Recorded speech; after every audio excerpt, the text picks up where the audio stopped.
사도행전 22장 30절입니다. 22장 30절부터 23장 11절까지입니다. 오늘 이 본문과 함께 22장 30절부터 23장 30절까지 여기가 이제 하나의 큰 문단입니다. 여기는 공회 앞에서 이제 신문 받는 그런 바리새인, 또 그 전체의 주제가 11절 23장 11절에 그날 밤에 주께서 바울 곁에 서서 이르시되 담대하라 증언하여야 하리라 하는 이 바울 곁에 서신 주님, 그리고 증언하라라고 하는 이 말씀이 오늘과 내일 말씀 이 23장 30절까지 전체의 핵심 주제라고 말할 수 있어요. 그리고 이 핵심 주제는 그냥 주제가 아니라 23장 30절 이하에도 31절 이하 24장 5장 6장 이 로마로 가기까지 이 전체의 내용을 요약해 놓은 것 같은 그런 말씀이라고 할 수가 있습니다. 그래서 이 23장 11절이 굉장히 중요한 말씀이에요.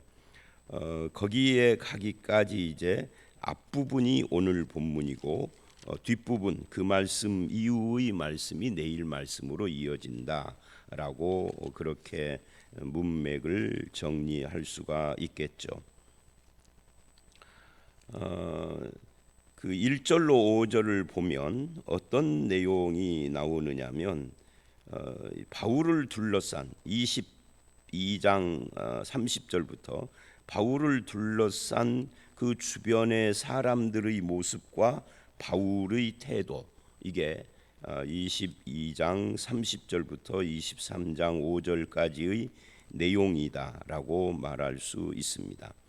22장 30절을 보면 우리가 어제 말씀 28절에서 천부장과 바울이 대화를 하면서 로마 시민권 이야기를 했던 것을 우리는 기억을 합니다. 이 로마 시민권은 기원전 63년 그 역사 속에서 유명한 폼페이우스가 헬라를 물리치고 로마 제국을 만들 때, 또 기원전 41년 안토니우스가 브루투스와 카시우스를 물리치고 왕이 됐을 때, 또 길리기아의 그 유력한 자들, 이제 유력한 자들이라는 것은 이 폼페이우스나 안토니우스나 이런 사람들이 승리를 할 때 공신, 이걸 이제 유력한 자들이라고 역사는 표현을 하죠.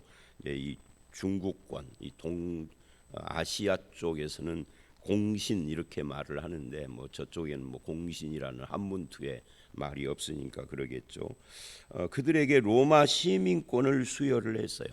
그러니까 길리기아 다소 사람으로 태어난 바울도 그 조상 중에 아마 이 정도 됐으니까 바울의 아버지는 아니어도 할아버지나 증조 할아버지나 이런 시대 정도 됐겠죠.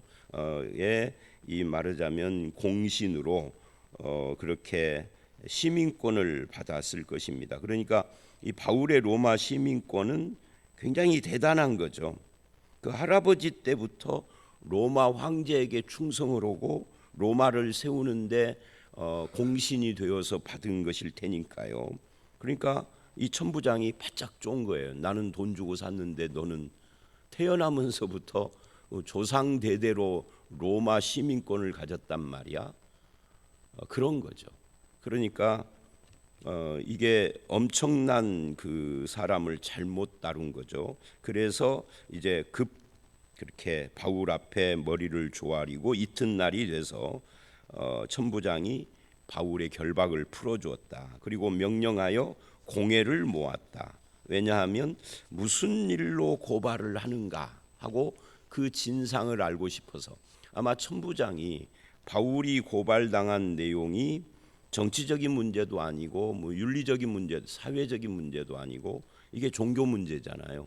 근데 지금 유대인들이 하는 말, 언어를 못 알아들으니까 무슨 일인지를 몰랐는데 이제 공회를 모으고 저들이 하는 말을 청취를 하면 바울이 종교적인 문제로 그러는구나 하고 알게 되면 사실은 이제 상황은 그렇게 흘러가지는 않았는데 바울을 석방해야 하죠. 그런 내용들이 이제 내일 말씀으로 이어지는 겁니다. 석방해야 하는데 근데 이제 문제가 생기는 거예요. 자, 오늘 말씀은 이제 그렇게 해서 공회를 모았다 하는 거예요. 그리고 공회 앞에서 바울이 공회를 주목하여 이르되 하고 시작을 합니다. 여러분 형제들아, 오늘까지 나는 범사의 양심을 따라 하나님을 섬겼노라. 하나님을 믿는 데 있어서 신앙 양심에 어긋나는 것이 없다 하고 첫 마디를 연 거예요. 그러자 그 말을 듣자마자 대제사장이 이제 난리가 난 거죠. 뭐 화를 낸 거죠. 그러면서 바울 곁에 서 있는 사람들에게 이제 대제사장은 멀리 이제 떨어져 있고 바울 곁에는 아마 바울을 지키는 군사나 아니면은 뭐 어떤 법정 뭔가가 있었겠죠. 입을 쳐라, 바울의 입을 쳐라 하고 명한 거예요. 그러자 바울이 하는 말입니다. 3절이죠. 이르되 회칠한 담이요. 이 회칠한 담이라는 말은 외식하는 인간을 향한 그런 표현이죠. 예수님도 회칠한 담에 대한 이야기를 한 적이 있어요.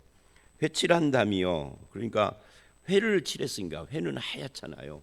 그 담 자체는 상당히 문제가 많은데 그 문제 있는 것을 회로 칠해서 커버를 해버린 거예요. 문제를 해결한 것이 아니라 덮어버린 거죠.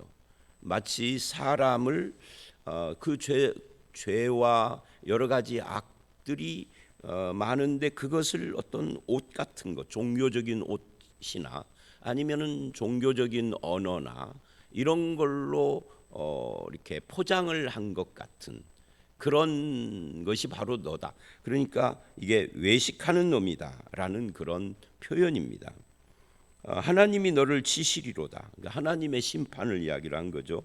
네가 나를 율법대로 심판한다고 앉아서 율법을 어기고 나를 치라 하느냐. 그러니까 율법을 주장하면서 율법을 어겼다. 율법에 뭐를 어겼는지에 대해서 말하지 않아요. 제가 생각하기에는 율법에 뭐를 어겼을까 할 때 율법은 두 사람의 증인을 요구하고 그리고 그 증인들의 말을 듣고 심리를 해서 그래서 결론을 내려야 율법을 어긴 죄인인데 아직 그거 시작도 않고 피고인으로 선 바울이 자기 변명의 서론 나는 하나님을 섬겼다라는 말만 했는데 아무 근거도 없이 치라고 하니까 이게 율법을 어긴 것이다. 아마 이런 이야기를 한 건 아닐까. 이건 뭐 그냥 제가 생각하는 겁니다. 성경 자체는 그런 걸 말하지 않아요. 어쨌든 이 3절 말씀을 보면 사람들은 특히 유대인들, 바리새인들이나 제사장들이나 제사장은 바리새인이 아니에요. 여기는 사두개인에 속하는 사람들이죠. 이런 사람들은 굉장히 율법을 많이 말을 하고 율법대로 산다라고 하지만 율법을 실천하는 것은 어렵다. 아니 어려운 게 아니라 로마서나 갈라디아서 표현대로 한다면 불가능한 거죠. 율법은 100% 실천하기가 불가능한 거예요. 율법을 다 실천한다고 말하는 사람이 있으면 그 사람은 거짓말하는 사람이에요. 자기를 속이는 사람이에요. 성경은 실천할 수 없다고 하는데 다만 우리는 율법의 정신을 따라 살려고 하는 것이죠. 그걸 다 실천했다라는 사람이 바로 예수님을 찾아와서 영생을 어떻게 얻느냐라고 물은 그 부자 청년이었습니다. 십계명 후반부를 쭉 이야기를 하면서 이건 네가 지켰느냐? 다 지켰습니다. 그럼 네 재산을 팔아서 가난한 자들에게 나눠주고 나를 따라라라고 했더니 도망가 버렸잖아요. 그 말은 뭐예요? 율법을 지킨 줄 알았는데 못 지켰다는 이야기. 재산을 파는 거하고 무슨 관계가 있죠? 십계명의 후반부는 이웃을 내 몸같이 사랑하는 거니까 재산 팔아서 주라가 바로 십계명의 후반부를 지켰느냐라고 물은 말씀의 의미예요. 그러면 우리 중에 십계명 후반부를 실천하는 사람이 한 명이라도 있나요? 여러분 아파트 파셨습니까? 아파트 팔아서 가난한 사람들에게 주어봤습니까? 아니, 난 아파트 없어. 남의 집 전세사. 전세금 뺏어줘야지 십계명 지키려면. 예수님의 말씀이요, 내 말씀이 아니고. 그리고 예수를 따르라 해요. 아파트를 팔아서 가난한 자들에게 주어도 구원은 아니야. 그렇게 하고 예수를 따르는 데까지 가야 그래야 구원이에요. 그거 못하잖아요. 못하니까 못한다고 솔직히 말해야 하는데 너는 율법대로 한다라고 앉아서 율법을 어기고 있다 이렇게 말하는 거예요. 그러니까 율법을 지키지 못하면서 율법대로 사람을 심판한다고 하는 뭐라는 거예요? 회칠한 담이다, 외식하는 놈이다 라고 하는 겁니다. 그러자 옆에 있는 사람이 네가 하나님의 대제사장을 욕하는, 그러니까 3절 말씀이 듣는 사람들에게는 욕으로 들린 거예요. 왜? 율법 못 지켰다는 말이니까 욕으로 들린 거죠. 왜냐하면 저들은 율법을 지키는 것을 생명처럼 생각했는데 못 지켰다고 그러니까. 예를 들면 저한테, 제가 우리 교회 목사인데 어떤 사람이 네 설교는 쓰레기야, 너는 뭐 성경 말씀 하나도 않고 뭐 이렇게 말하면 그 욕이잖아요. 뭐 욕을 욕인지도 모르는 사람들도 꽉 차기는 했지만 하여튼 그런 거고 같은 거죠. 그러니까 바울의 태도, 이게 참 재미있는 태도예요. 5절이 바울이 이르되 형제들아 나는 그가 대제사장인 줄 알지 못하였노라. 저는 이게 이제 두 가지라고 생각해요. 정말 알지 못했을 가능성과 알았는데 말을 이렇게 했을 가능성. 후자는 왜 그러느냐면 대제사장들은 복장이 좀 다르잖아요. 근데 일반 이런 공회를 열었을 때도 대제사장 복장을 하고 왔을지 또 그건 또 의문이기는 해요. 종교 행위를 할 때, 의식을 할 때는 대제사장의 복장이 있지만 여기는 지금 종교 행위가 아니잖아요. 그러니까 만약에 이때 대제사장의 복장이나 뭐 이런 걸 하지 않았다면 진짜 몰랐을 것이고, 대제사장의 복장을 했다면은 이 말은 바울이 거짓말하는 것이에요. 그런데 뭐 거짓말했다라고 말하기는 좀 그렇죠. 그리고 이게 종교 의식하는 데가 아니니까 그렇게 안 했을 가능성이 있어요. 옷 복장이. 그래서 몰랐다. 자, 몰랐다라고 하는 바울을 그대로 인정하고, 그러면 그 다음 말씀이 아주 재미있는 말이에요. 기록하였으되 너의 백성의 관리를 비방하지 말라 하였느니라 하니, 말하자면 이런 이야기예요. 바울은 자기의 태도의 근거를 기록된 하나님의 말씀에 의지하여서 항상 하고 있다 하는 것을 보여주고 있는 거예요. 그러니까 자기의 태도에 대해서 금방 사과를 하는 거죠. 나는 대제사장인 줄 몰랐어.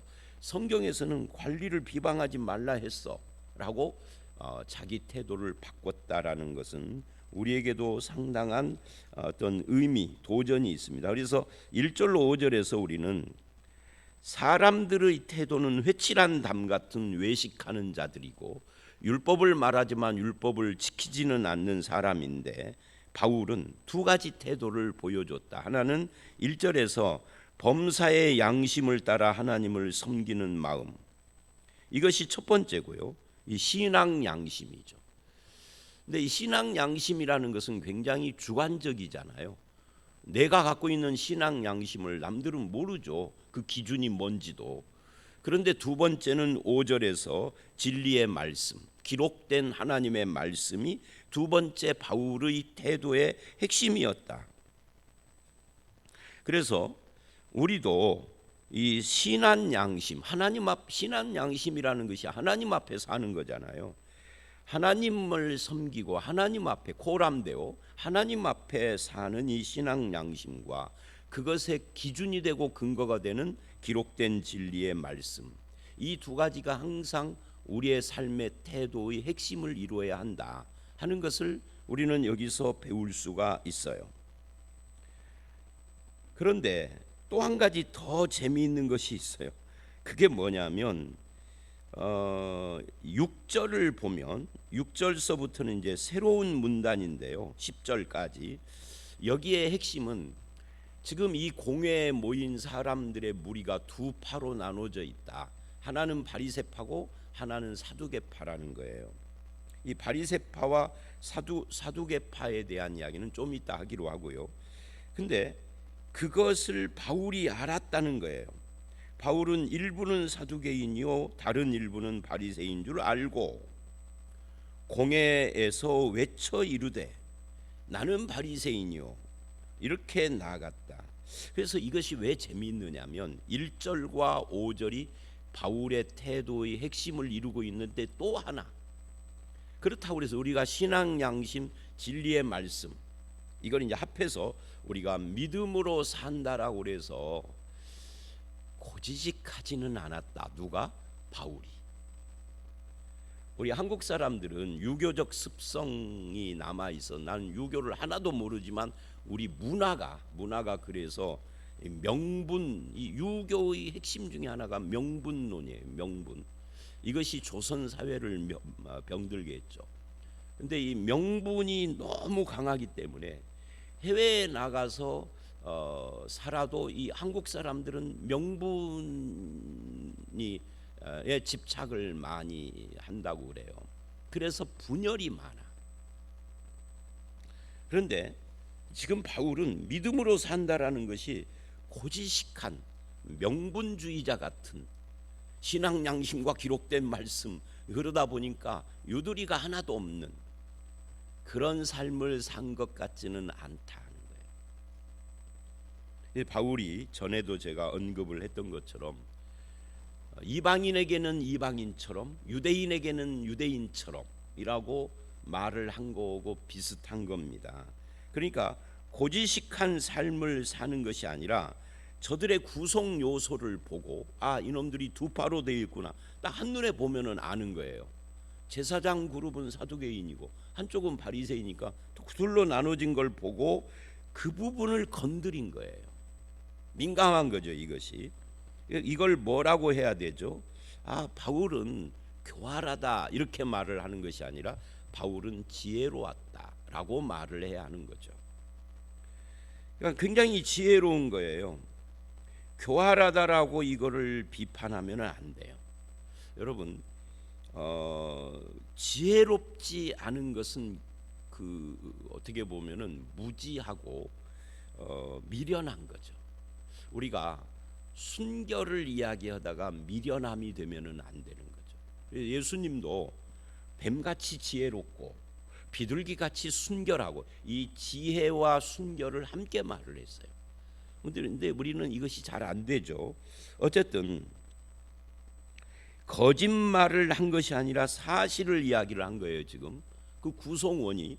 그리고 나는 바리새인이, 이것도 사실이죠. 바리새인 출신이고, 그리고 뭐예요?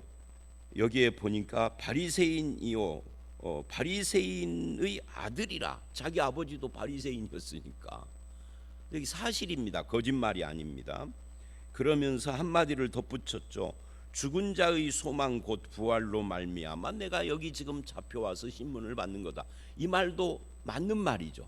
죽은 자의 소망이 뭐죠? 예수 그리스도의 십자가 부활, 그리고 그 부활을 믿는 우리. 그러니까 이게 옳은 이야기, 거짓말이 아니라 사실을 이야기를 하는데, 그 사실 이야기를 할 때 저들의 구성 요소를 감안해서 말한, 이게 거짓말이 아닌 진실인데 지혜로운 거죠. 우리가 이게 어려운 것이 뭐냐면, 순결하라 그러니까 미련하고, 지혜로워하라 그러니까 교활해지는, 거짓말을 하고, 그게 우리의 문제예요. 그러니까 거짓말하고 교활하지 않고 지혜롭고, 미련하지 않고 순결해야 돼요. 참 어렵죠. 그런데 그래야 하는 겁니다. 지금 바울이 그러고 있어요. 근데 왜 이게 지혜로운 것이냐 하면은, 이제 이따가 다시 또 그 이야기를 또 하겠습니다만은, 사두개인은 부활을 안 믿어요. 내세도 안 믿고, 바리새인은 부활도 믿어요. 그러니까 사두개인은 오늘날의 여호와의 증인 비슷해요. 천국도 안 믿고 지옥도 안 믿고 안 믿어요. 천사도 뭐도 안 믿어요. 그러니까 부활도 안 믿고요. 그런데 바리새인은 다 믿어요. 그러니까 사두개인은 오늘날의 자유주의자 비슷하고 바리새인은 오늘날의 보수주의자 비슷해요. 자유주의자는 부활을 말을 하지만 부활의 정신만 말을 합니다. 소망에 관한 것만. 실제 육체의 부활 자체는 잘 말하지 않습니다. 보수주의자들은 반대죠. 진짜 부활을 이야기를 합니다. 육체의 부활을. 그런데 뭐가 부족하냐면 이 부활이 갖고 있는 소망에 관하여가 조금 약간 부족한 부분이 있죠. 그러니까 이것을 바리새인 출신인 바울은 잘 안단 말이죠. 그래서 그거를 건드린 거예요. 그렇게 건드리자 어떤 일이 일어나느냐 하면 6절에 보니까 그렇게 부활로 말미암아 하자 7절로 9절 상반절에 그 말을 하자마자 바리새인과 사두개인 사이에 다툼이 생기고 무리가 나누어집니다. 바울 이놈을 잡아야 되겠다 할 때는 이 둘이 한 마음이 됐다가 자기들의 민감한 부분이 딱 건드려지자 이렇게 나눠져 버리는 이 사람들의 모습이 바로 우리들의 모습이고 우리가 사는 이 세상의 모습이죠. 내가 속한 패밀리, 이 패밀리는 가족이라는 뜻이지만 우리의 혈통 가족을 말하는 게 아니라 조폭 패밀리 같은 내가 속한 집단, 이 집단의 이익이나 주장이나 집단의 어떤 것을 위하여서 부하뇌동을 하는 그런 인간들, 진리가 아닌 자기의 소속에 따라 움직이는 것은 하나님 보시기에 아름다운 모습이 아닌 거죠. 저는 이런 걸 보면서 우리나라 국회 같은 걸 생각을 해요. 국회의원 중에 3분의 1 이상이 개신교인이라. 근데 여러분이 뽑아준 국회의원들이 우리 기독교 개신교의 사상과 가치를 국회에서 반영하나요, 안 하나요? 그런 거 관심도 없죠. 왜요? 우리 지역에서 미는 사람 뽑아준 거니까. 우리 지역에서 미는 당 그냥 뽑아준 거잖아요. 그런 거고 상관없이. 그래서 우리나라는 제가 보기에 진정한 민주주의는 아니에요. 민의를 반영해야 민주주의지. 그리고 그렇게 뽑혀간 사람들이 누구의 뜻을 따라서 국회에서 거수를 하죠. 그 다음 말 안 해도 다 알잖아요. 다 자기 당 유력한 사람 뜻을 따라. 그 중에 개신교인들이 3분의 1인데 하나님의 뜻은 쥐꽃만큼도 생각을 안 해. 미국도 그럴까? 가끔 뉴스를 보면 미국은 그런 것 같지는 않아요. 어떤 정책에 대해서 바이든의 정책 반대하는 민주당원들도 있고 트럼프 반대하는 공화당원도 있더라고. 심지어 그게 투표로까지 연결돼 국회에서. 그래서 이런 말을 하더라고요. 트럼프가 당선이 또 되면 우리나라에서 미군을 철수한다 어쩐다 그러는데 전문가들이 뭐라고 하느냐면 TV에 나와서 그거 쉽지 않다. 왜? 국회 상하원 동의를 얻어야 되는데 공화당원도 다수가 미군 철수를 반대해. 우리나라 같으면 어림도 없죠. 우리나라 같으면 윤석열이가 뜻하면 다 이루어지고 이재명이가 뜻하면 다 이루어지는 거 아니에요. 우리나라는 민주주의가 아닌가. 그러니까 이 사두개인 바리새인이 또 그러고 있다 그 말이에요. 내가 속한 패밀리 따라서 움직이는 거예요. 이 지금 바울의 문제가 옳고 그르냐 이거 하나도 관심이 없어. 내가 소속한 쪽에서 주장하는 것이 뭐냐. 지금 바울을 죽이려고 모였는데 바리새인은 바울이 오려고 똑같이 부활을 믿는단 말이야. 그 바리새인들이 다 바울을 지지해 주는 거예요. 저놈이 바리새인이었어? 우리 편이야 이러고. 사실은 바울을 죽여야 할 거 아니에요. 사두개인은 반대고요. 바울이 옳은 것 같은데 그래도 부활을 주장하니 안 돼. 이렇게 되는 거죠. 그래서 이거는 저와 여러분의 모습이기도 하다. 국회의원을 예를 들었는데 우리도 그러잖아요. 내 편. 내 편이 아니라 누구 편?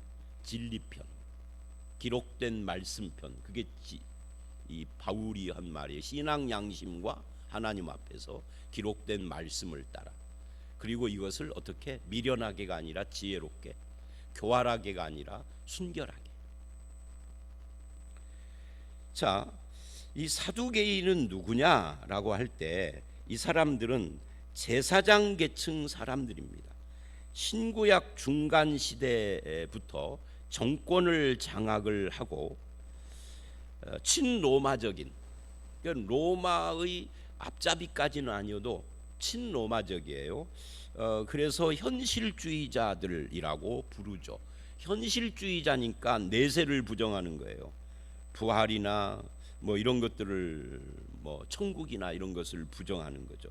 근데 바리새인들은 신구약 중간 시대에 태어난 것은 똑같은데 이 사람들은 보수적이에요. 극단적인 율법주의예요. 그리고 성경에 써 있는 건 뭐든지 다 믿어요. 이 사두개인들은 모세오경만 믿어요. 그러니까 모세오경에 써 있지 않고 모세오경 다음에 나오는 여호수아서부터 말라기에 써 있는 것은 안 믿어요.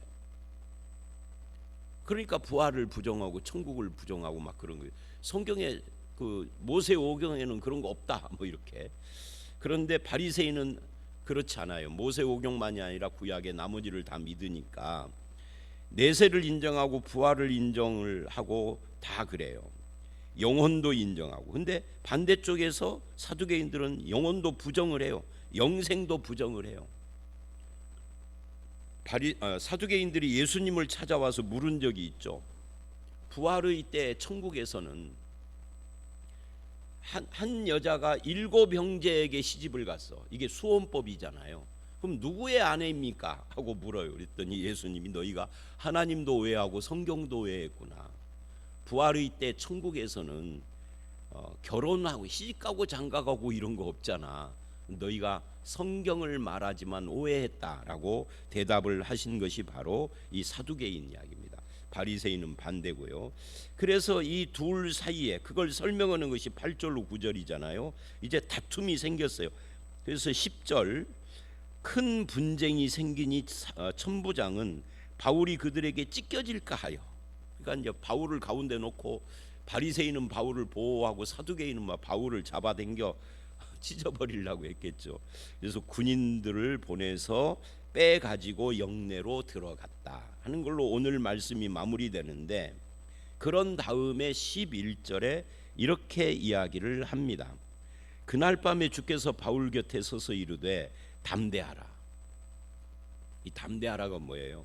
그렇게 지금 바울이 생명이 왔다 갔다 하는 이런 상황 속에서 여러분 같으면 또는 저 같으면은 이런 상황 속에서 내가 믿고 있는, 내가 생각하고 알고 있는 것을 말할 수 있을까요?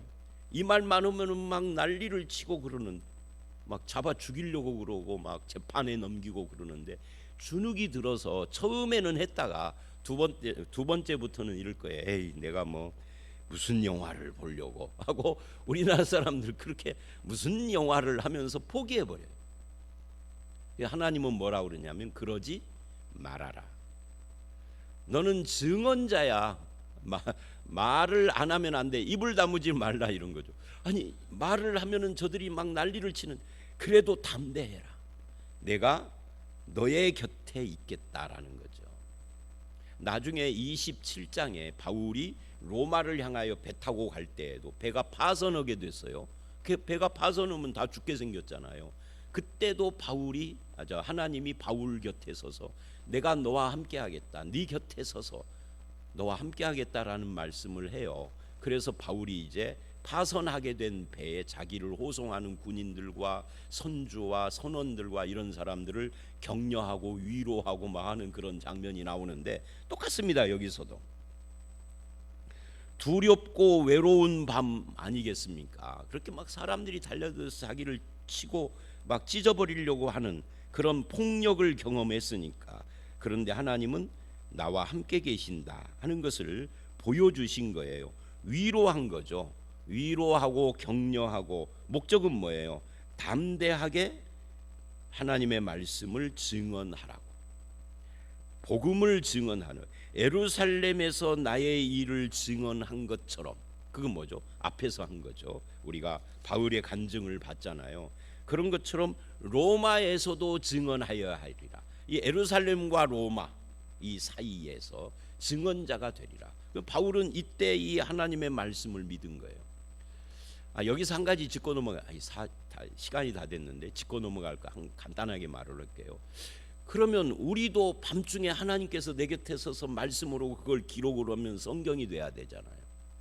그런데 바울 시대에는 신약 기록이 아직 다 끝나지 않은 상황이기 때문에 이런 일들이 있는 겁니다. 우리도 어쩌냐게 하나님이 나에게 말씀해서 오고 그 말씀한 내용이 성경하고 틀린데도 그것을 하나님의 말씀이라고 막 떠들고 다니면 안 되는 거예요. 성경 기록이 끝난 후와 기록이 끝나기 전과는 다르다는 걸 인식을 하셔야 됩니다.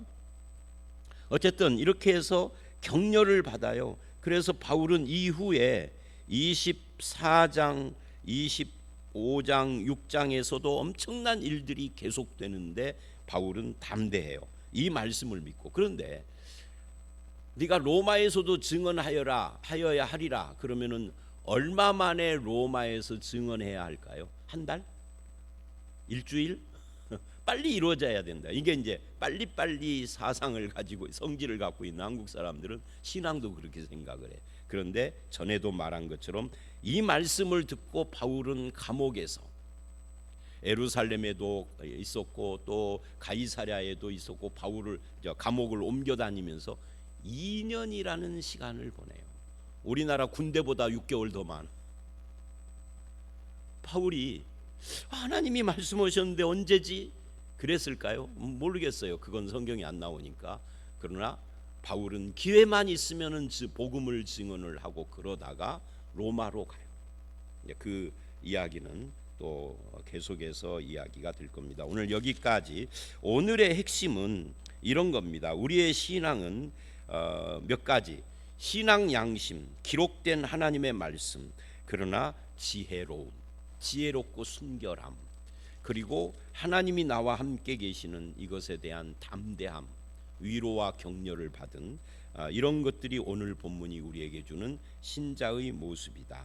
저와 여러분이 그렇게 하나님 앞에서 신앙 양심과 말씀을 붙잡고 지혜롭고 주님의 위로와 격려 가운데서 승리하는 그런 성도의 삶을 사시기를 주의 이름으로 축원합니다. 함께 기도하겠습니다.